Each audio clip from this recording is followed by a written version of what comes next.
The Cards' victory over SMU is something that I'm going to have to really let settle before I know exactly how I feel about this team. It's a tale of two very, very different halves.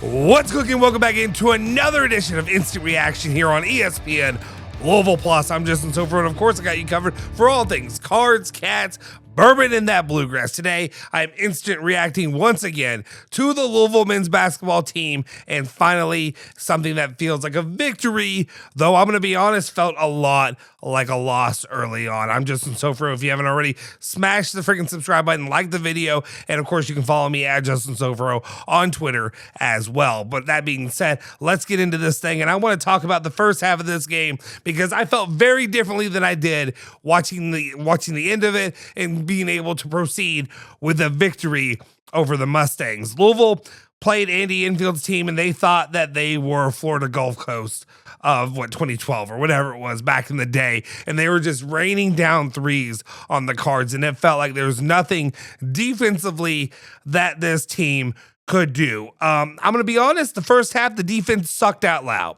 It was terrible defense. I literally just said, my kid plays in a church league over at Southeast, and I said it was comparable to the level that I saw my son playing out there, who didn't know how to put his damn hands up to play defense. Nobody wants to play D-ball. There's just nobody on this team in the first half wanted to play defense. It was just, give me mine, and I'm going to try to jack up threes, live by the three, die by the three. You can use that terminology if you want, but it was a lot of, how can I get my shot up? Not the defense, no thanks. Not today. Not today, sir. Additionally, Khani Rooths, the first half, he showed glimpses. There were a couple moments, you know what I'm saying? My guy, if you know my segment from Andy Sweeney's The Take, I might have to come right back at it. I might have to talk a little bit how Khani Rooths was, he came back maybe from a little bit of mono. I'm not saying who gave it to him, but my guy Khani Rooths came back with a vengeance. And he laid a couple hammers down early. Maybe they weren't super overly impressive hammers, but he showed the kind of effort that he was going to play with for the majority of this game. And he came out like the Khani Rooths of last season and the Khani Rooths that I expected to see this season. And now he's starting to feel his rhythm and get things going for the Cards.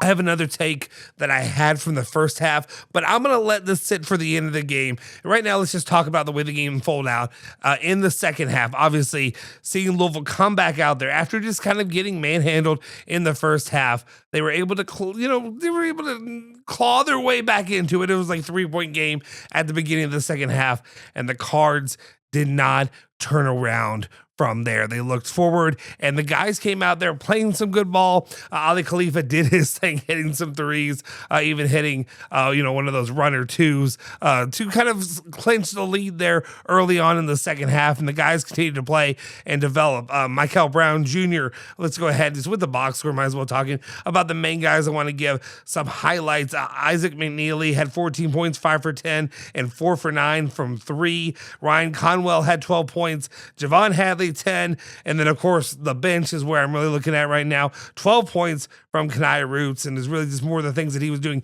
10 rebounds overall, a couple of assists as well, and then Mikel Brown Jr. doing Mikel Brown things. Even though it was kind of quiet, he didn't get the start, but Mikel Brown ended up becoming, he's just one of those talents. He's just one of those guys that even on a quiet night, while he got it going in the second half, definitely put up 20 points, 7 for 14 from field goals, 3 for 8 from 3. Had 3 rebounds, 4 assists, and of course he did have 5 turnovers. So we have to, I guess, take the good with the bad. But at the same time, we can walk away, I think, with a sigh of relief, maybe a little bit of more optimism, because in that second half, they did turn on the defense, only allowing SMU to score 27 points compared to the 44 they had, or no, 47 in the first half. Louisville had 44. So definitely 20-point differential there. Defense kind of locked it up a little bit. Give a lot of credit to guys like Khani Rooths pulling down those boards and just seeing a lot of the effort that's put in there. But I'm going to be honest, after the Duke game, after a lot of things that are coming through, I still have a lot of negativity that's running through these veins. So I have a lot of negativity that I take from this team, and it's something that's fine. You did against SMU team. I'm sorry, a mid SMU team. Yes, they're 15-6 now. They were 15-5 coming into this game, so they weren't a terrible team, but they're not exactly what Louisville needs to be. It's not where they need to be. They lost by 7 to Duke. They lost to 4 at Clemson. They did beat North Carolina by 14. And they did lose to Virginia by 4. So obviously, maybe I'll walk that statement back a tiny bit. They've put up good performances against some of the better teams of the league. But at the same time, that's not what we were kind of sold with this season. That's not what we were sold early on with the way this team was performing. We were expecting a top 15, top 10 Louisville basketball kind of team. And that's kind of not what we've been seeing as of late. The main take, I guess, that I really had for today, and it's something that I think we talk about here locally, and we'll see after the game that Kentucky plays later. Fortunately, as a Louisville fan, I can take a lot of positive with the negative, but there is something that is sitting on me, and that's weighing on me, and I'm kind of talking around it now. I guess let's just get into the take. And I think it's a little bit, I think that the local teams really kind of gambled in the new NIL era, and I think there's a high potential that they may have lost in it. And the reason I say that is I feel like we're kind of lying to ourselves a little bit in this new era where we come out there and we talk about who, these teams can get. It's really all about the players and it's not about the coaching. I'm sorry. I think we've talked, how many times have we talked about over the last, I'm 35 years old.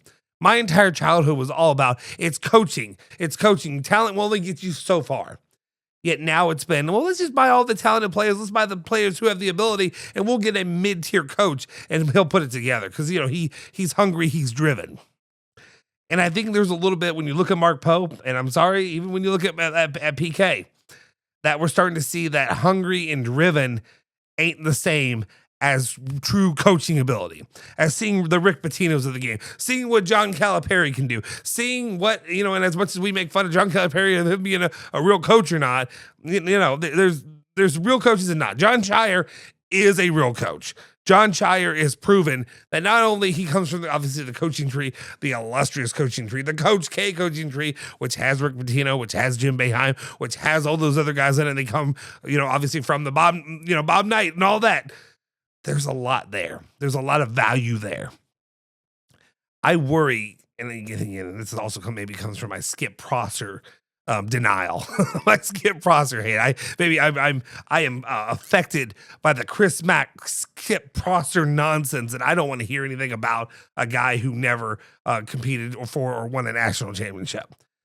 That being said, I'm kind of worried that we were wrong in this, and we were maybe sold a bill when it came to the guys we can get and the guys that are actually quality. I've had to walk it back a little bit too, because there's guys out there, Josh Schertz, Dusty May, who I was not excited about when they were mentioned during the Louisville basketball coaching search.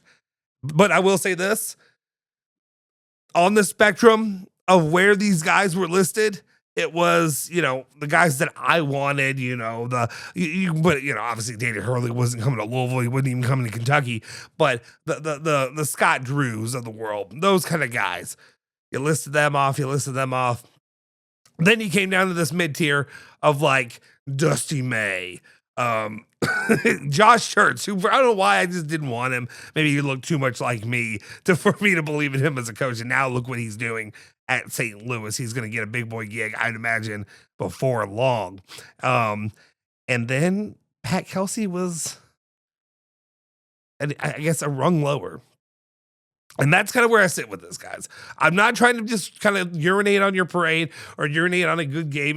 I'm glad PK got the win. He got the victory. We move forward. We move on. But at this point, this isn't the level that Louisville basketball should be at. And it just doesn't feel that way to me. It feels like there needs to be something else, whether it be defensive coaching, whether it be big men coaching, whether it be doing anything, adjusting in any fashion or any sort on defense regularly. And I understand we saw what they did in the second half. It worked. They handled business and they got the victory. That being said, it needs to happen against somebody of merit, somebody of note. It has to be a Duke or North Carolina, one of those kind of teams. I'm sorry, even if they do it during Clemson, I don't care. Not a lot of opportunities left, but it is what it is. Louisville gets the victory. I guess I'm happy with it, but at the same time, I'm still not fully content with the way that the season's going. So we'll just have to see how this develops and what Louisville can really do in the transfer portal, in the recruiting class, and moving into next year. Guys, let me know your thoughts and opinions in the comment section down below. Am I being too hard? Should I be more ecstatic with the victory that we just saw? I don't know. I'm not there right now, but a win is a win. I'll take it, mark it down. Like, subscribe, hit that freaking bell icon. You can follow me at Justin Soforo and let me know your feelings in the comment section down below. I'll see you guys next time. Go Cards.